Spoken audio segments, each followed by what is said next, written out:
Gempa besar Turki membuat kita sebaiknya mengenal negara Turki lebih jauh lagi, juga mengenal tokoh sentral negara tersebut, Pak D. Erdogan, lebih jauh lagi. Erdogan yang dengan tegas berkali-kali menyatakan akan membuat Turki ke zaman kejayaan Ottoman kembali seperti di abad 17, yang menguasai seperempat Eropa dan Asia Barat hingga Afrika Utara, adalah pemimpin kelas dunia yang bermain agresif berperan di kawasan. Sengaja kita ungkap banyak pemimpin besar dunia saat ini yang sedang berkuasa agar mengingatkan kita akan pilihan raya yang sebentar lagi di Indonesia di tahun depan untuk memilih tokoh yang kelas dunia agar Indonesia bisa diperhitungkan. Tidak seperti data di banyak literatur geopolitik dunia saat ini yang tidak meletakkan Indonesia bahkan sampai tahun 2050 sebagai pemain dunia atau sebagai global player karena kebijakan luar negerinya dianggap lemah. Di abad ke-14 saja Indonesia dihormati dengan Nusantaranya Majapahit yang kemudian melemah lalu masuk Belanda menjajah, yang sewaktu kemerdekaan Indonesia baru bisa merebut wilayah apa yang Belanda jajah saja, bukan apa yang Indonesia miliki, yaitu Nusantara. Kalau semangat Nusantara sebagai visi bernegara, maka Malaysia, Singapura, Brunei, Selatan Filipina, Timur Timur adalah wilayah Indonesia. Sama seperti semangat Erdogan yang akan mengembalikan kejayaan Ottoman, di mana Suriah, Yunani adalah wilayah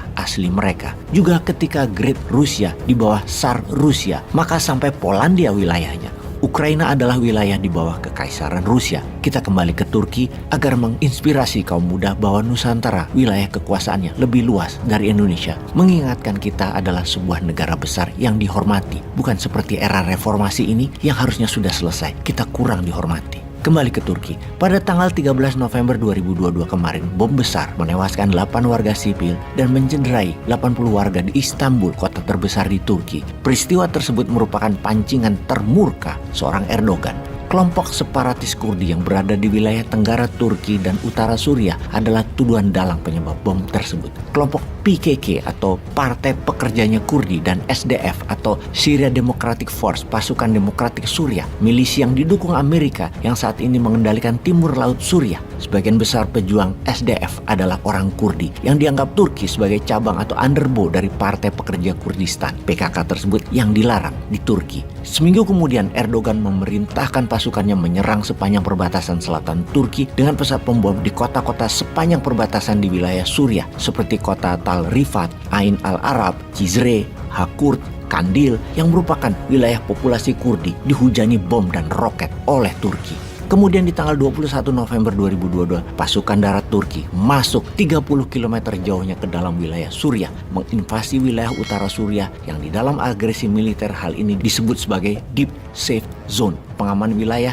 hingga ke dalam wilayah musuh. Dunia sedang fokus ke Ukraina. Turki menganeksasi Suriah bagian utara tanpa perlawanan berarti. Dan yang ini kita harus pahami sekali lagi mengapa Turki melakukan langkah agresi militer tersebut. Pastinya menunjukkan Turki memang pemain dunia. Buktinya lagi, Swedia dan Finlandia adalah contoh dua negara yang dimainkan oleh Turki. Kemudian juga Rusia yang hanya mau menggunakan Turki sebagai titik temu antara NATO versus Rusia. Yang berikutnya menunjukkan bahwa kesatuan nasional Turki adalah harga mati. Separatis Kurdi itu ibarat separatis Papua Merdeka. Demi menjaga Deep Safe Zone, kalau perlu ambil seperempat wilayah Papua Nugini. Untuk itu kita harus memahami Turki versus Kurdi. Suku Kurdi adalah sebuah suku yang tidak punya wilayah. Mereka memiliki bahasa sendiri, adat istiadat sendiri yang berbeda dengan Persia, dengan Arab, dengan Eropa pastinya. Populasinya saat ini sekitar 30 jutaan warga Kurdi berada di 4 negara. Wilayah Turki yang terbesar sekitar 15 juta penduduk, yaitu di sisi tenggara Turki, kemudian sisi utara dan timur Suriah, juga barat Iran dan utara Irak. Suku Kurdi ini diperangi 4 negara tersebut ketika ingin merdeka.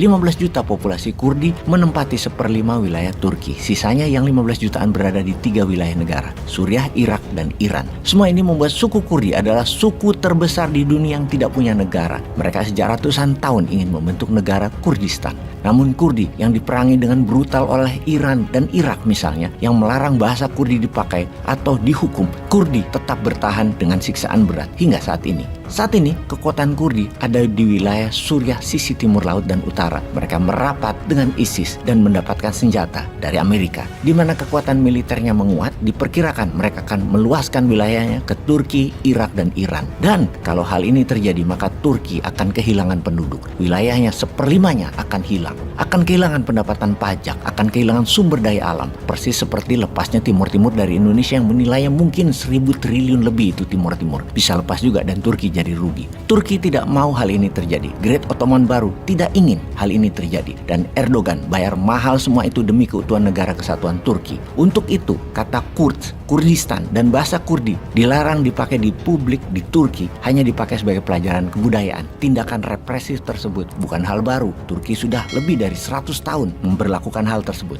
Baiklah sahabat Newmind, dengan informasi ini, apa pelajaran yang harus dilakukan Indonesia ke depannya? Adakah peluang Indonesia kembali menjadi Nusantara? Atau bisakah Indonesia dalam 50 tahun ke depan kembali masuk menjadi negara top 10 superpower yang berpengaruh di dunia? Seperti Indonesia di tahun 1960-an yang dinyatakan sebagai negara terkuat di selatan Khatulistiwa. Peace.